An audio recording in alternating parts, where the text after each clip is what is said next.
On continue notre série Je suis. Pourquoi qu'on a une série Je suis, vous pensez? Les Je suis. Quand Jésus dit Je suis ci, je suis ça.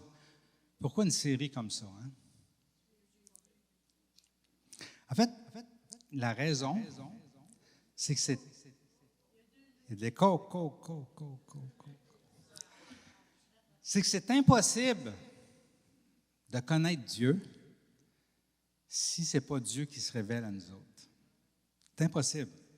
Dans toute l'histoire de l'humanité, dans plein d'époques, on s'est forgé 1 million de dieux. Et ça n'a jamais été le bon. Pourquoi? Parce qu'on ne peut pas inventer Dieu. On ne peut pas imaginer Dieu. Il est inimaginable. Il est trop grand, il est trop pour qu'un cerveau humain puisse l'inventer. Mais à cause de notre soif de Dieu, d'être humain, bien, on s'en invente quand on ne le connaît pas. C'est ça le drame de l'humanité, un des grands drames de l'humanité. C'est pour ça qu'on s'est fait, dans les peuples primitifs, on s'est fait des dieux en métal, puis en bois, puis en matériel. C'est juste dans des temps primitifs, vous pensez? Encore aujourd'hui. Ça n'a pas changé. Il y a plein de religions encore aujourd'hui qui prennent des objets. Quand on pense au Nouvel Âge, qui vont mettre des cristaux en espérant que ces cristaux-là vont avoir un effet, ou des pyramides. Et aussi, encore des religions animistes, des religions traditionnelles, le shintoïsme, et même des branches du christianisme, on met encore des objets comme objets d'adoration. Les peuples anciens, ils vénéraient des animaux. Les peuples anciens, encore aujourd'hui, on vénère des animaux. Hein, si on pense à la vache sacrée, je ne renommerai pas toutes les mêmes religions que je viens de nommer, il y a plein d'animaux qui sont sacrés, qu'on leur donne un pouvoir divin. Dans les anciens peuples comme les Incas, on adorait les astres, comme le soleil. Il n'y a plus d'Incas aujourd'hui, y a-t-il encore de l'adoration des astres? Encore aujourd'hui, l'astrologie, c'est l'exemple qui est probablement le plus connu, où on donne un pouvoir aux astres. On s'enligne avec les astres, bien entendu, le nouvel âge et tout ça, a rehaussé ce besoin d'être aligné avec les planètes. Hein? Mais les gens instruits, eux autres, eux, ils ne se font pas d'objets comme Dieu. Ils imaginent un Dieu. Mais est-ce que c'est le vrai Dieu? Hein? Les gens instruits, on réfléchit, on croit en l'énergie, on croit à la réincarnation, on croit à la nature, on met une divinité on dit que c'est le cosmos, c'est notre karma, on met plein de mots, parce qu'on ne veut pas dire qu'on adore une statue, mais ce n'est pas plus le vrai Dieu. Ça n'a pas changé aujourd'hui. L'homme n'a pas changé. Depuis Adam et Ève, on est les mêmes, faits de même chair et de même eau et de même sang que dans le temps d'Adam et Ève. Il n'y a rien qui a changé. Il n'y a pas d'autre façon de connaître Dieu que si Dieu se révèle lui-même. Sinon, c'est impossible. Toute ma jeunesse, j'ai entendu parler de Dieu, mais j'avoue sincèrement, je n'ai pas connu Dieu personnellement. Je l'ai connu plus tard. J'ai connu le Dieu qu'on m'avait parlé. Mais tant que lui ne s'est pas révélé à moi, je ne l'ai pas connu.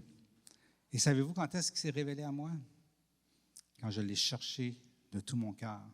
Parce que Dieu fait une promesse, si tu me cherches de tout ton cœur, je vais me laisser trouver par toi.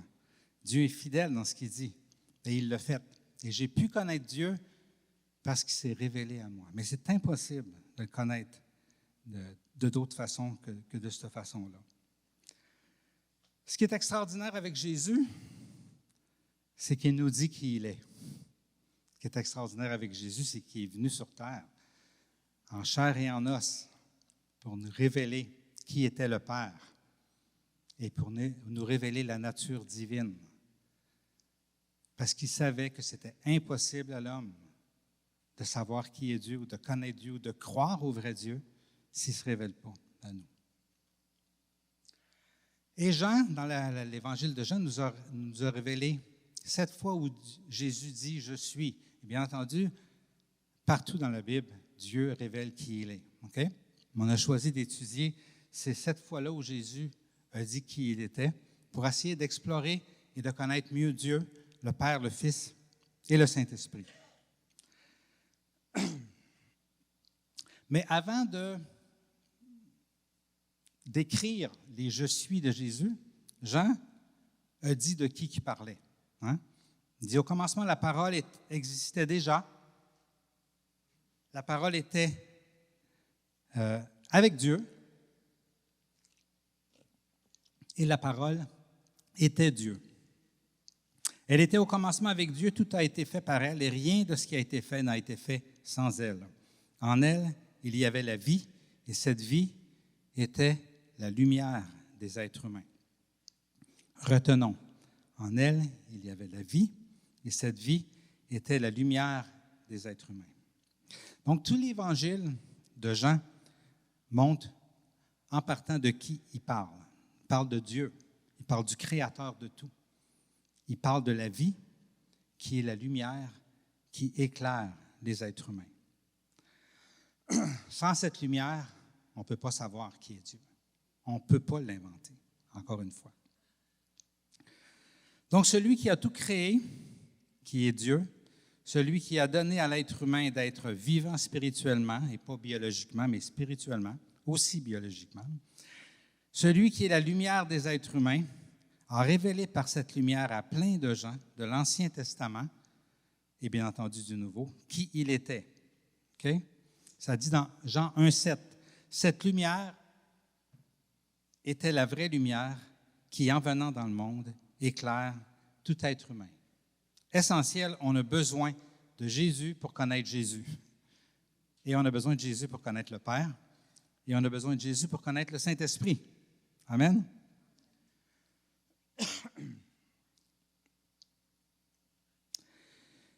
Un peu plus loin, dans Jean 1, 14, ça dit « Et la parole s'est faite homme. Elle a habité parmi nous, pleine de grâce et de vérité.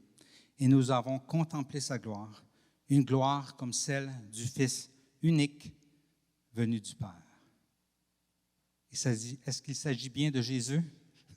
Il s'agit bien de lui, qu'on parle depuis le début. Okay? Donc, c'est Dieu lui-même qui est venu sur la terre pour se révéler à nous. En résumé, c'est ça Jésus. Amen. Heureusement, Jésus nous a rendu ça plus facile à nous que dans l'Ancien Testament, parce qu'il est venu en chair et en os. Okay? Il s'est fait semblable à nous, égal à nous, pour pouvoir nous parler dans le casse, yeux dans les yeux, tête à tête, épaule à épaule. Okay? Pour nous dire qui il était. Qui était le Dieu de l'univers? Qui était le Dieu créateur de l'univers? Pour nous dire qui était celui qui gère tout l'univers, qui est le seul capable de répondre à toutes les questions humaines sur les vérités de l'univers, parce qu'il est Dieu. Il ne peut pas se tromper. Ça a été difficile pour les gens du temps de croire qu'un homme fait de chair et d'os pouvait être Dieu. Okay? Ça a été difficile pour eux. Et surtout ceux qui connaissaient bien la Bible, les gens instruits, les docteurs de la loi, les pharisiens. C'est difficile pour eux autres de croire qu'un homme pouvait se dire Dieu. Okay? Puis, j'avoue, je les comprends. Je pense que la seule façon de vraiment le croire, c'est que Dieu te le révèle. Mais Dieu résiste aux orgueilleux. Et c'est pour ça que Dieu ne se révèle pas à tout le monde. Dieu se révèle avec ceux qui le cherchent humblement de tout leur cœur. Mais quand on est orgueilleux, quand on pense qu'on a plus raison que Dieu, Dieu ne se révèle pas. Donc, c'était difficile pour les gens instruits de la parole de croire qu'il était égal à Dieu, qu'il possédait la vérité, okay? Qui disait « Moi, je viens d'en haut. Okay? » On n'apprend pas ça d'un cours biblique. Okay? C'est pourquoi Jésus, pour eux, les grands connaisseurs qui n'aiment pas ces « je suis », pour expliquer ça, il est allé un petit peu plus loin. Il les a brassés un peu. Il est allé jusqu'à leur dire, moi là, non seulement je vous dis qui je suis, mais je vous dis que je suis le je suis. Parce qu'on se souvient que longtemps avant, des siècles avant, et les pharisiens et les docteurs de la loi étaient au courant, Dieu s'était révélé à Moïse, et Moïse, il avait dit, c'est quoi ton nom? Et Dieu lui avait dit, dis-leur à mon peuple que je m'appelle Je suis. Je suis celui qui est. Fait que va leur dire, je suis, t'a envoyé vers eux. Fait que dis-leur, je suis vient de m'envoyer vers vous. C'était le nom qu'ils se donnaient. Et la conversation avec les docteurs de la loi dans le chapitre 8 de Jean les mène à vraiment dire, on n'est pas d'accord avec toi, Jésus, tu te fais Dieu. Puis là, il leur dit qu'Abraham a connu son jour. Puis là, il dit, tu n'as même pas 50 ans, puis tu nous dis qu'Abraham t'a vu, puis Abraham, il est mort, ça fait des centaines d'années. Puis là, il leur dit, attends un petit peu. OK, Jésus leur dit, en vérité, je vous le dis. Il parle aux pharisiens, là, aux docteurs de la loi. Avant qu'Abraham soit né, je suis. Bang! Là, c'est trop. Ils ont pris des pierres et ont voulu le lapider. Ils n'ont pas réussi parce que son heure n'était pas venue. Il y avait d'autres affaires à dire avant et à faire avant de mourir. Et de toute façon, c'est lui-même qui a donné sa vie et il l'a donné comme il a voulu et quand il a voulu pour nous sauver. Amen. Mais quelle bombe pour les pharisiens qui non seulement il dit « je suis ci, je suis ça », mais « je suis le je suis » qui est apparu à Moïse, à Abraham et à tous les autres avant toi. Donc, quand on lit les « je suis » de Jésus, on a affaire à ce Dieu-là qui est apparu à Moïse, qui a jasé avec Moïse, à Abraham et avec toutes les autres. C'est grand. On est à notre 3e session aujourd'hui. Jerry nous a présenté de façon claire qu'il n'est pas un des chemins, mais le seul chemin.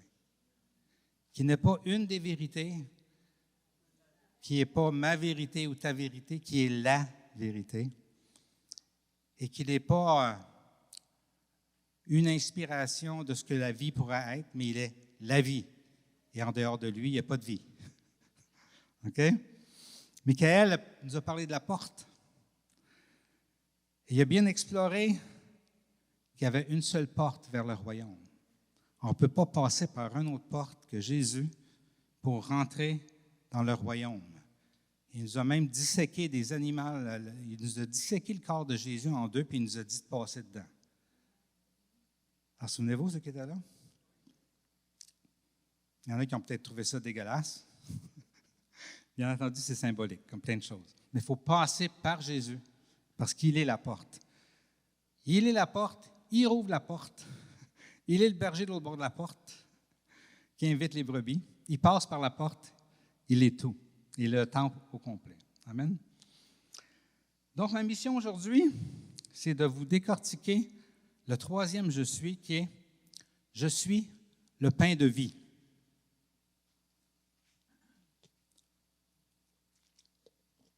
Quand je vais arriver chez nous, ma femme va me dire « Ton introduction était trop longue ».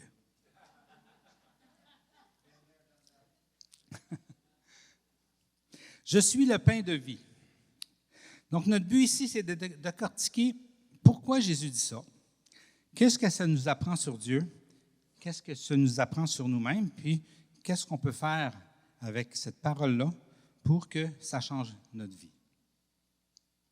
Si on dit que la parole de Dieu est vivante et efficace, on veut que ça change notre vie. On veut que ça porte du fruit. Donc, c'est pour ça qu'on étudie la parole. Amen. Tous les peuples de la terre savent c'est quoi du pain. Okay? Ça a toutes sortes de formes. Des fois, ça a de la forme des tortillas. Très bon, des tortillas. C'est un de mes pains favoris. Mais tous les peuples de la terre connaissent c'est le coin. Et peu importe les diètes qui existent sur la terre, il y a toujours du pain dedans. Ça peut être du pain sans gluten, ça peut être du pain de riz, ça peut être mais il y a toujours du pain. Hein? On peut être végétarien, végétalien, il va y avoir du pain quand même dans notre diète. Amen. Et de Genèse jusqu'à Apocalypse, le mot pain revient sans arrêter. OK? Jésus, il dit,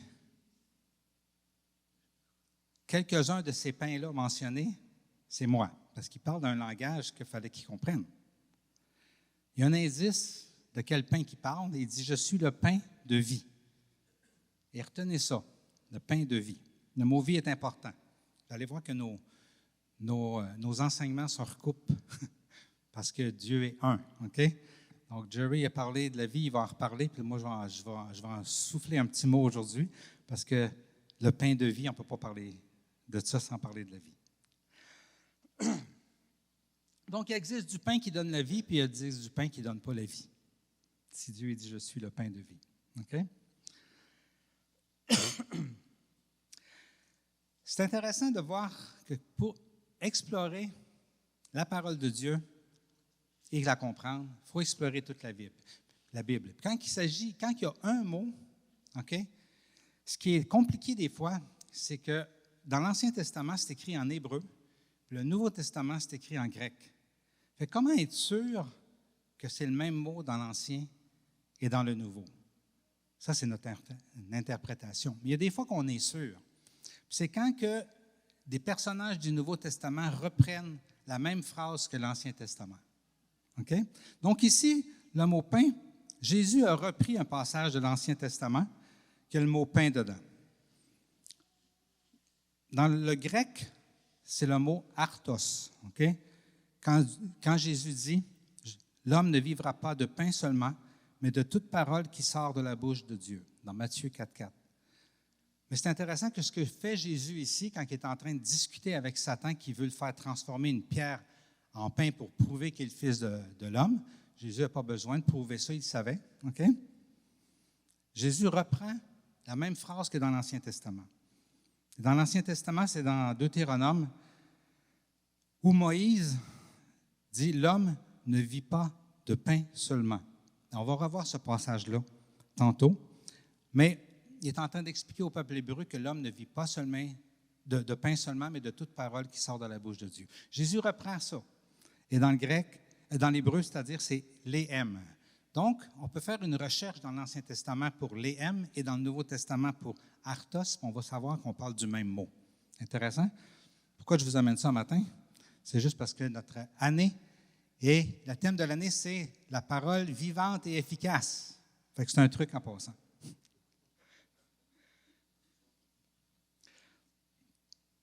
On va chercher dans la Bible la première fois où le mot pain apparaît, l'éhem. OK? C'est dans Genèse. Alors que Dieu crée l'univers, il crée l'homme et la femme à son image et il dit que cela était très bon. Et là, Adam et Ève ne font pas confiance à Dieu, font plutôt confiance au serpent et ils se coupent de Dieu. Et Dieu, il dit, il va y avoir des conséquences. Et une des conséquences qu'il lui dit, c'est à la sueur de ton visage que tu mangeras du pain. C'est à la sueur de ton visage que tu mangeras du pain. On n'aime pas ça. On aime ça quand on est petit, hein, nos parents nous donnent du pain, puis ça ne nous coûte rien. Bien, c'était comme ça dans le temps d'Adam et Ève, avant la création. Puis ça ne veut pas dire qu'ils ne travaillaient pas, mais tout était le fun, tout était plaisant, et ce n'était pas à la sueur du front. C'était par grâce, par joie, qu'ils travaillaient le jardin et tout ça. Mais là, il dit, là, maintenant, ça va être à la sueur de ton visage que tu vas manger du pain. Et souvent, on s'arrête puis on ne regarde pas ce qui vient après. Et c'est tellement relié. Regardez ce qui suit dans ce verset-là.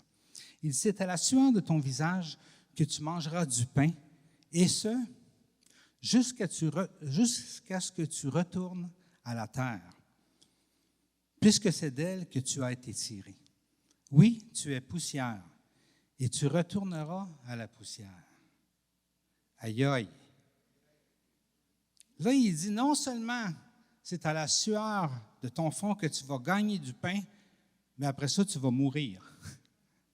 Ce pain-là ne te donnera pas la vie, parce que tu vas finir par mourir de toute façon. Fait que toute ta vie, tu vas travailler à la sueur de ton front pour venir à bout de manger, puis après ça, tu vas mourir. Pas le fun, hein?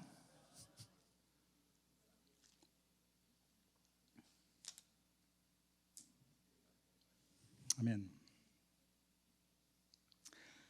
Il y a un verset intéressant inspiré à Salomon au courant de l'histoire de l'Ancien Testament. Il dit, si une maison n'est pas construite par l'Éternel, ceux qui la construisent travaillent inutilement.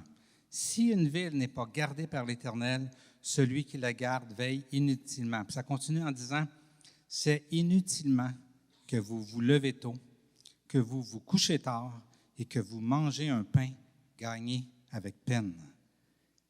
Dieu en donne autant à ses bien-aimés pendant leur sommeil. Tu te couches le soir, ton frigidaire est vide, tu te lèves le matin puis il est plein. Ça, c'est le royaume des cieux. Le royaume de la terre, c'est que tu travailles à sueur de ton front puis tu meurs après. Puis ton frigidaire est encore vide. Il se vide sans arrêter. Quel contraste. Amen. L'humanité venait d'entrer dans cette période désastreuse où on souffre pour après mourir. Heureusement, ceux qui connaissent la bonté de Dieu savent que Dieu n'était pas pour laisser ça là. Ce n'est pas la volonté de Dieu.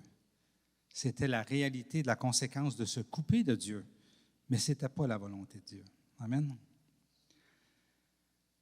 Donc, on continue d'explorer ce plan de Dieu en focusant sur le pain que Jésus nous parle quand il nous dit « Je suis le pain de vie ». Pendant des siècles, l'humain a travaillé donc à la sueur de son front. Ce n'était pas le choix de Dieu. Et en tant que papa, ce qu'il a toujours voulu, c'est qu'on puisse se rapprocher de lui à nouveau, être connecté à nouveau à l'arbre de vie, à la boulangerie du ciel, pour avoir du pain à satiété et ne jamais en manquer. Ça, c'est le cœur du papa Dieu. Amen. Par contre, c'est impossible pour Dieu de faire ça si on n'y fait pas confiance. OK? Ce que je trouvais le plus dur, moi, dans mes enfants, quand ils ne me faisaient pas confiance, le plus difficile, ce n'était pas tant qu'ils ne me faisaient pas confiance. C'est qu'ils venaient de se couper, on venait de se couper l'un l'autre, de pouvoir leur donner tout mon amour avec tout ce qui vient avec. Parce que j'aimais ça, leur donner mon amour et tout ce qui vient avec, des récompenses et tout ce que j'ai le goût des gâter.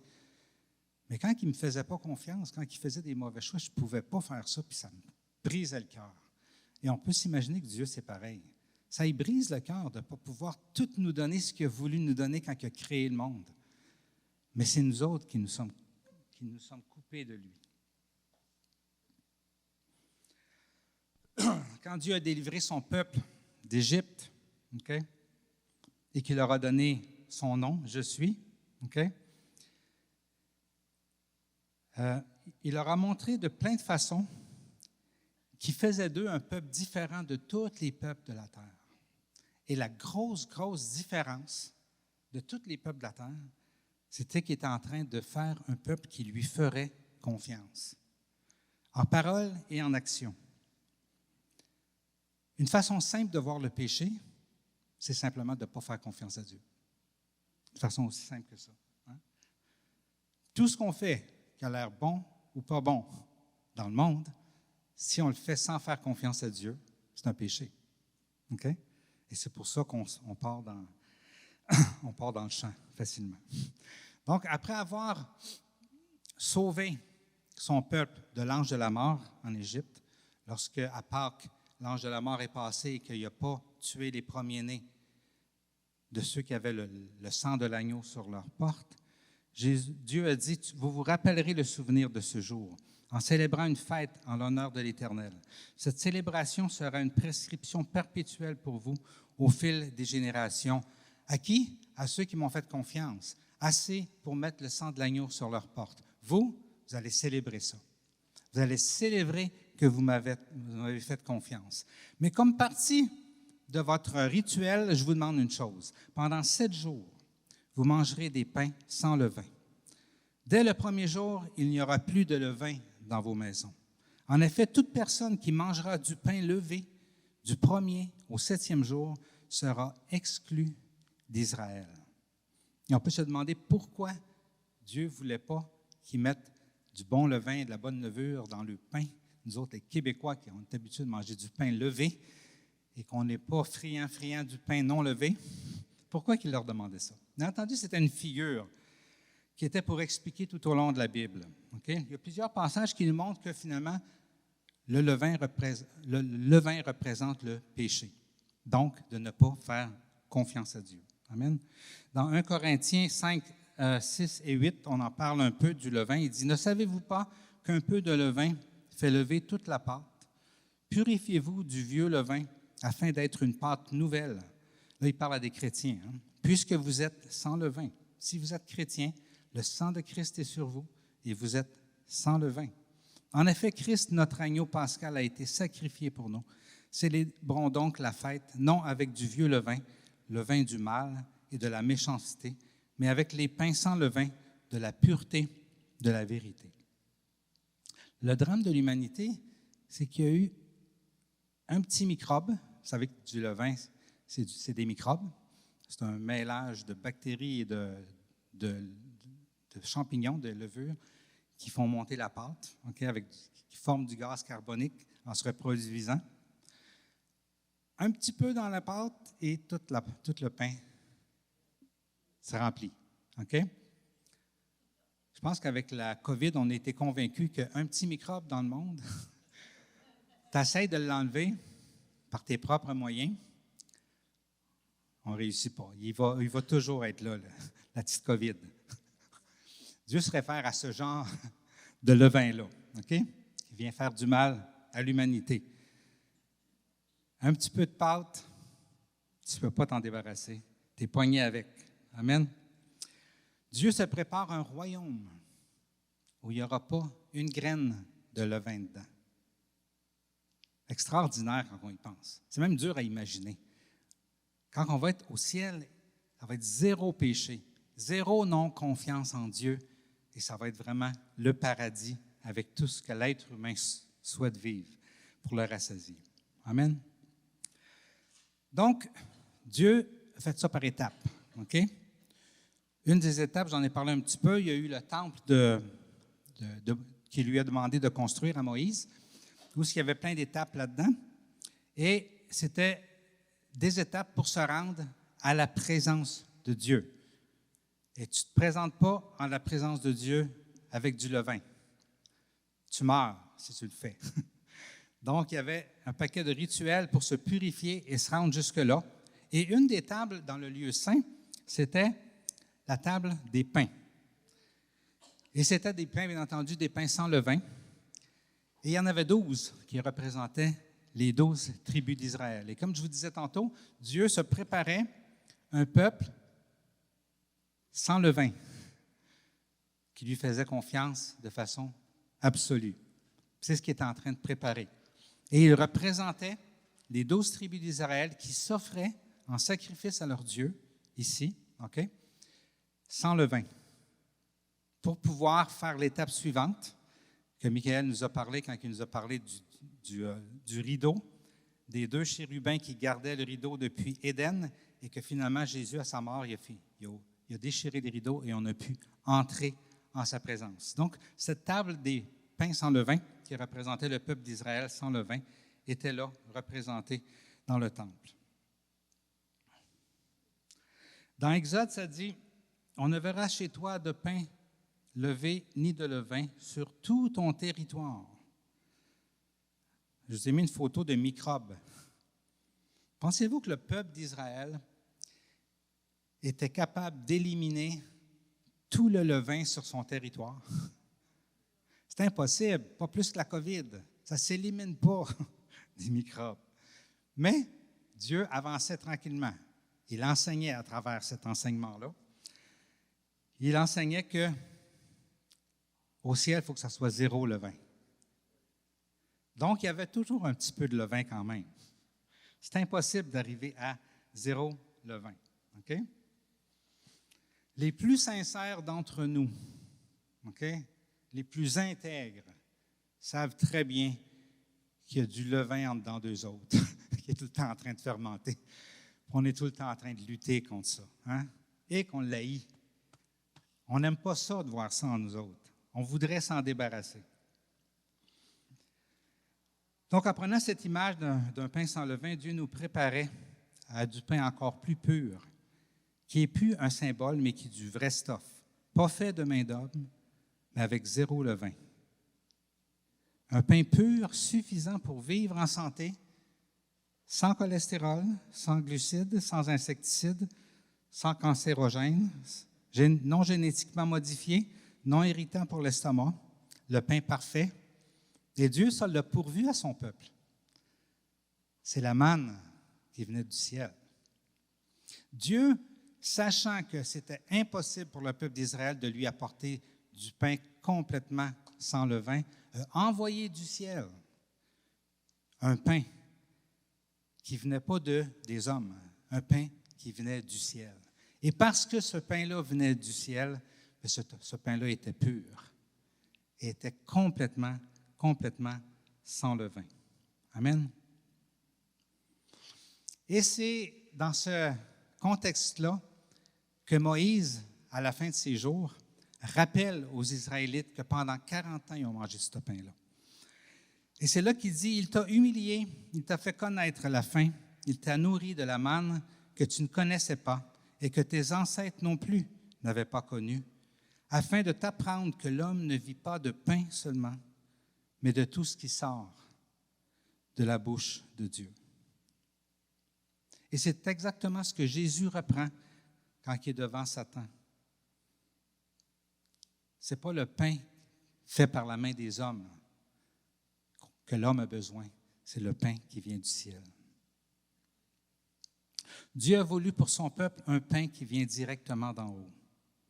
Tout le peuple hébreu qui écoutait Jésus connaissait ce pain-là, connaissait l'histoire de la manne. Et c'est à eux que Jésus s'adresse tout de suite après avoir nourri à peu près 10 000 personnes, avec quelques pains qu'il a multipliés, quelques poissons qu'il a multipliés et qui a nourri 10 000 personnes, miraculeusement. Et dans notre passage dans Jean 6, arrive juste après que ça vienne d'arriver, alors qu'il y a plein de gens qui cherchaient Jésus parce qu'ils avaient trouvé que son pain était bon. Ils en voulaient encore. Jésus leur répondit, en vérité, je vous le dis, vous me cherchez, non parce que vous avez vu des signes, mais parce que vous avez mangé du pain et que vous avez été rassasiés. Travaillez non pour de la nourriture périssable, mais pour celle qui subsiste pour la vie éternelle et celle que le Fils de l'homme vous donnera. Car c'est lui que le Père, Dieu lui-même, a marqué de son empreinte. Là, il y a un switch que Jésus est en train de faire dans leur tête. Là, il ne s'agit plus de votre bédaine. Il existe un pain meilleur que celui qui est pour votre bédaine que vous venez de manger. Un pain qui subsiste pour la vie éternelle. C'est-à-dire lui dire, que devons-nous faire pour accomplir les œuvres de Dieu? Ça continue dans Jean 6, toujours, ceux qui ont leur Bible. Jésus leur répondit, l'œuvre de Dieu, c'est que vous croyez en celui qui l'a envoyé. Quel signe miraculeux fais-tu donc, lui dirent-ils, afin que nous le voyions et que nous croyions en toi? Que fais-tu? Nos ancêtres ont mangé, là ils en viennent à la manne, nos ancêtres ont mangé la manne dans le désert, comme cela est écrit. Qui t'es, toi? Tu es juste un homme. Nos ancêtres ont vu bien plus de choses que toi. Ils ont vu la manne qui descendait du ciel pour les nourrir. Pourquoi tu parles comme ça? Hein?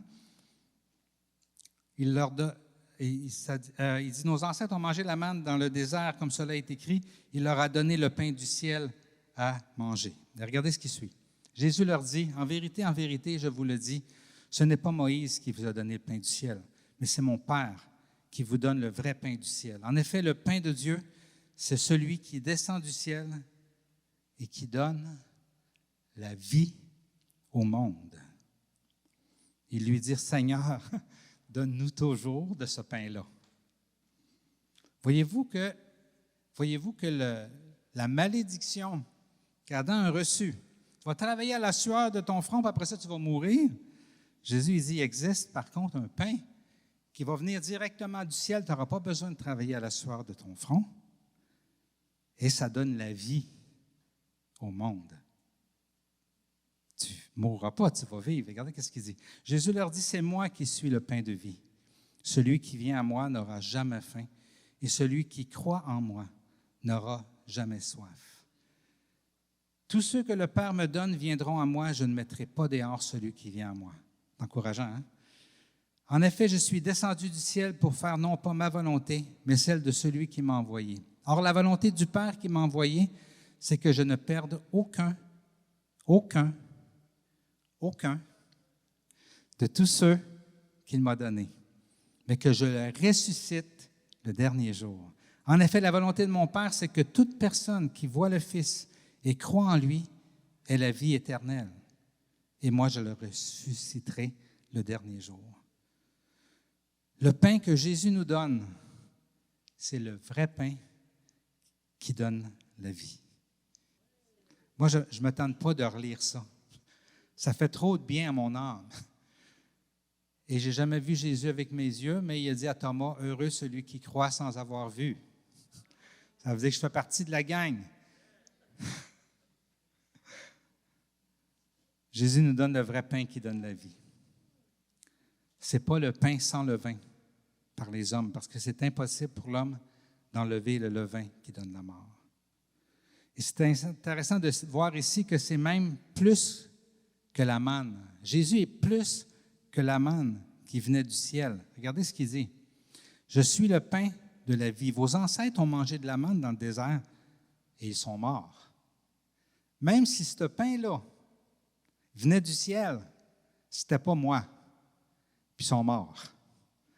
Voici comment est le pain qui descend du ciel. Celui qui en mange ne mourra pas. Je suis le pain vivant descendu du ciel. Si quelqu'un mange de ce pain, il vivra éternellement. Et le pain que je donnerai, c'est mon corps que je donnerai pour la vie du monde.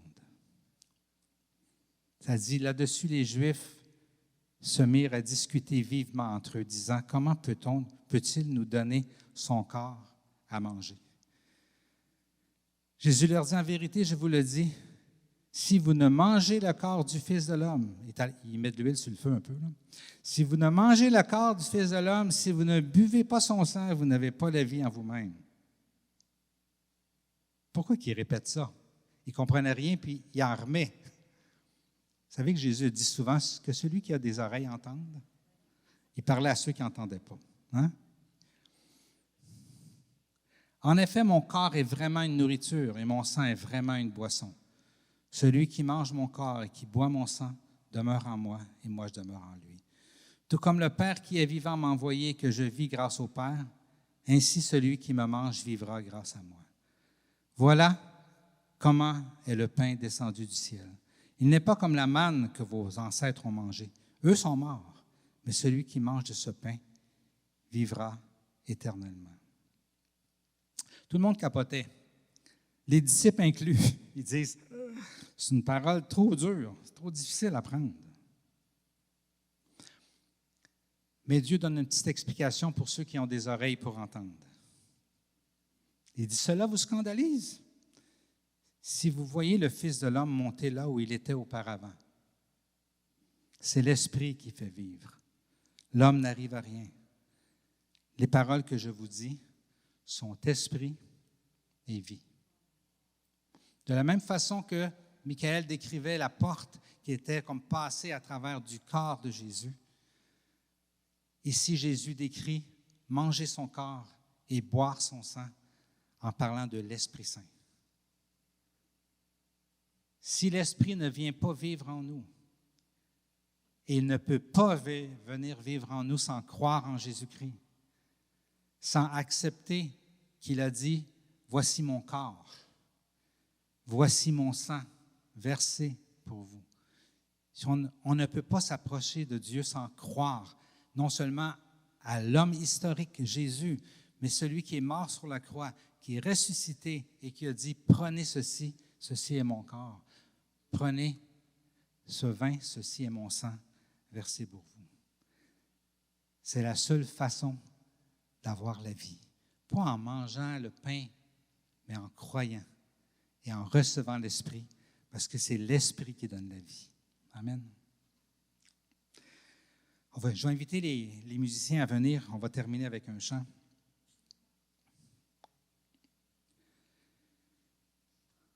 Le pain de l'Esprit Saint. Je trouve ça le fun que, c'est sûr qu'on parle toujours de l'Esprit Saint quand on parle de Jésus, puis quand on parle du Père, quand on parle de Dieu. Je vais dire, j'aime ça que j'aille parler du pain aujourd'hui, où on célèbre la Pentecôte. La Pentecôte, c'est le pain de vie qui est venu nous rassasier, nous remplir, nous équiper. S'il y en a ici qui n'ont jamais reçu ce pain de vie, c'est simplement que vous n'avez pas ouvert votre cœur à Jésus-Christ. Et invitez Jésus à venir en vous. Parce qu'il est le pain de vie et son esprit vient en même temps. Amen. Tous ceux d'entre nous qui avons déjà reçu le pain de vie, qui avons l'esprit en nous, notre vie nous montre qu'on a besoin toujours plus de Dieu. Donc, plus de son esprit. Et c'est pour ça qu'on a des chants qui disent « Saint-Esprit, fais ton œuvre. Saint-Esprit, prends plus de place. Saint-Esprit, manifeste-toi. » Parce que même si l'Esprit Saint vit en nous, il existe en nous aussi une autre loi, qui est la loi du péché, celle qui ne fait pas confiance à Dieu. Et c'est celle qui nous met des bâtons dans les roues à tous les jours dans notre marche avec Dieu. Ce n'est pas pour rien que Jésus dit « Demandez à votre Père ». Qu'est-ce qu'il veut dire quand il dit « demander » ? C'est sûr qu'on peut demander plein de choses à Dieu, mais une chose en particulier qu'il nous demande, c'est de demander plus de son esprit. Pourquoi? Pas parce que le Saint-Esprit a différentes dimensions, mais parce qu'il faut dire, comme Jean-Baptiste, il faut que moi je diminue puis que lui grandisse en nous. On a besoin qu'il prenne plus de place dans notre vie de tous les jours, dans nos pensées, dans nos réactions, dans nos passions, dans notre raison d'être sur terre. On a besoin de plus de lui. Et Jésus nous dit, vous qui êtes de mauvais pères, mais qui donnez de bonnes choses à vos enfants, combien plus votre Père céleste vous donnera-t-il son esprit quand vous lui demandez? Demandons-lui plus. On veut plus. Les anciens de l'Église, à toutes les semaines où on se réunit pour prier pour l'Église et demander sa direction, il y a une prière qui est toujours là. Seigneur, on veut plus. Plus de ton esprit dans chacun, plus de ton esprit qui se manifeste dans chacun, plus de ton esprit dans l'Église, dans la vie de l'Église, dans notre impact dans le monde. Amen. J'avais à cœur qu'on puisse faire la communion sans pain et sans vin. Qu'est-ce que vous en pensez? Pas que je veux, loin de mon idée de dénigrer ce que Jésus nous a demandé, mais plus pour dire à Jésus, on a compris. C'est à quoi ton corps à manger et ton sang à manger. Alors, on va faire ce chant-là qui dit « Viens, Saint-Esprit, coule en moi, souffle sur moi », en pensant, en prenant la communion spirituelle, celle de l'Esprit, celle de la Pentecôte. Amen. Je prie pour vous, puis on chante ça. Seigneur Jésus, bénis ton Église. On se lève-tu ensemble, tout le monde? Seigneur, je te demande, Père, pour chacun, de te révéler encore plus afin que notre chair se tasse et qu'on puisse être vraiment les fils et les filles, le corps de Christ que tu nous as appelés à naître en venant dans nos vies, en frappant à notre porte, en mourant sur la croix pour nous et en ressuscitant pour nous donner la vie. Seigneur, viens sur ton Église, viens sur chacun de nous. Manifeste-toi, manifeste ta gloire, manifeste tes dons, manifeste ta puissance et qu'on soit tellement débordant que ça puisse couler de nous vers le monde afin que le monde sache qu'il y a un Dieu qui les aime. Au nom de Jésus.